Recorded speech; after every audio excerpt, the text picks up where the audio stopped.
everybody, and welcome once again to Movie Lover News, your favorite movie news site on the web. As always, doing the show with Tyrone. He posted some awesome videos the other day, so check those out either here on our channel, or you can check us out at movielovernews.com. You can also follow us on Facebook now if you would like to do that. You'll get a lot of our updates through there also. Anyways, for those of you who do follow the show already, you probably know I'm a big animation guy. I love animation, and we have news for you about tennis. No, I'm kidding. We have new information about a Fox animation.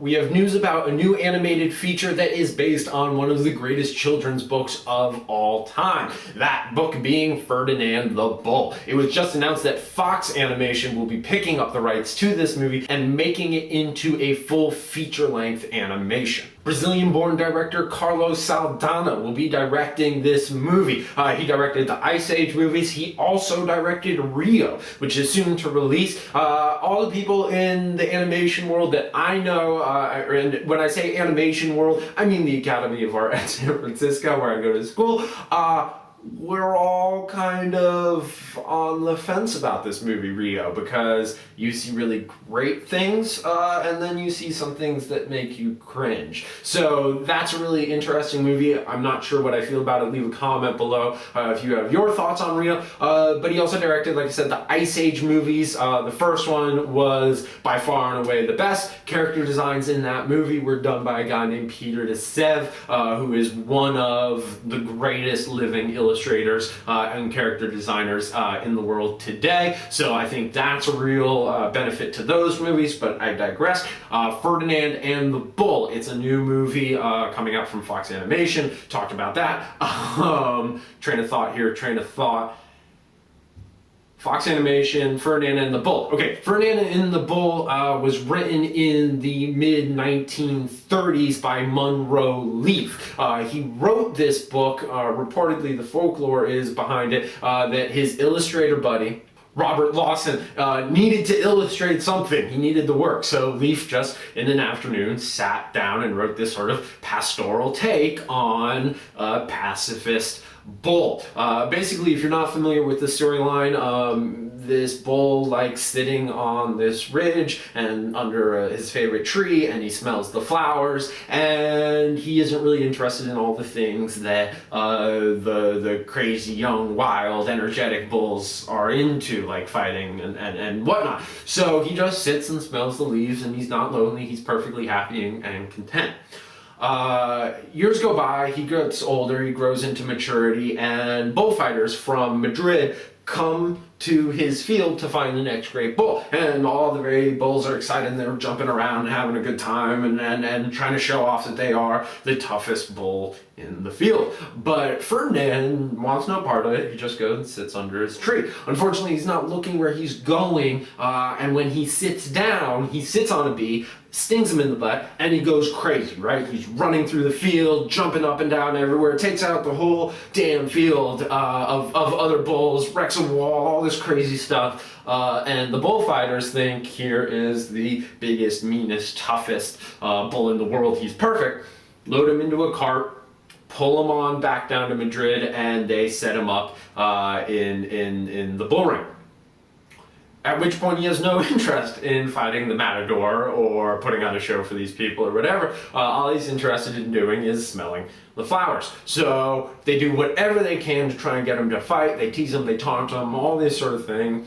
He doesn't bite, and they have to load him back up and wheel him off to his little hill again, where to this day he's probably still sitting there. It's a very cute, very sweet childhood story. It's one that I definitely grew up with. I was interested in doing some research to find out that Franco and the fascists in Spain at the time took this book to be an anti-fascist, anti-confrontation, pacifist, left-leaning book, and it was banned in Spain, and it oddly enough was picked up then by the left. And even though it isn't a leftist literature piece at all, it's just whatever isn't the right, I guess, becomes the left. So has a little very interesting history in there.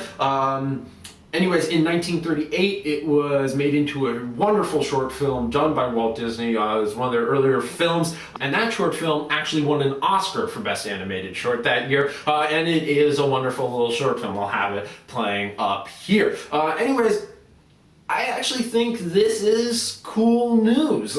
People hesitate, and I think rightfully so, when they find out one of the childhood classics is being made into a feature-length film, especially these shorter ones like Horton Hears a Who a few years ago. And I think the reason is they don't tend to do a very good job of pulling them out and elongating the stories to fit an hour and a half feature-length animation. But I think there's potential here, right? There's a really solid beginning, middle, end, really good message, really nice character, and as long as they don't go adding wild, zany, jive-talking sidekicks, I think they'll do really well here with the subject matter at hand. Carlos Saldana has a history of producing well-received movies that do very well in the box office. He's a good, wholesome director, so that is going for this film already. But I do think they very easily could go awry with this if they decide to make the cliche mistakes that a lot of these films do. I don't know. I'll feel much more confident about this film after I see Rio. I think that will give me a better barometer of where this movie will play out. As you guys know, I'm kind of on the fence right now with a lot of the animation that is coming out recently. Mars Needs Mom. I'm still not convinced that's going to be a good movie. The animation and the effects look wild and over the top. After seeing several trailers, I still don't know if I quite get what's going on or if I still am interested in that premise whatsoever. Rio, like I said, great animation. There was a great little musical number in the beginning that was released, and that looks awesome. But then you have George Lopez and these birds that are fluttering around and talking all like crazy, and we're supposed to think that's funny, and I don't get it. Maybe I sound like an old cranky man, but at this point, I don't get it. And Rango is the same thing. I visually am not crazy about the look of Rango. I'm not crazy about how they decided to animate this movie. And all in all, I think it's going to be a non sequitur of things happening here, and I think it's going to be a rambling movie. Rambling like I'm talking right now. But then I saw a new trailer that got a little bit more into the actual dialogue, and it was really clever. So I am 50-50 on a lot of the animated movies that are coming out right now. If I actually have any authority to talk about movies beyond just doing this show, it's probably animated film. So that's why I like talking about animated film on the show. But that doesn't mean I'm an expert by any stretch of the imagination at all. So as always, please, please, please let us know. Is Ferdinand and the Bull a ridiculous idea to make it into a movie, or is it a great idea? And what do you guys think of Rango? What do you guys think of Mars Needs Moms? And do you guys think Rio is going to be any good? I'm very interested to hear your thoughts, so please leave a comment below. You can Facebook us, you can Twitter us. It's a social media world, so get connected and let us know what you think. Have a good day, guys. Bye.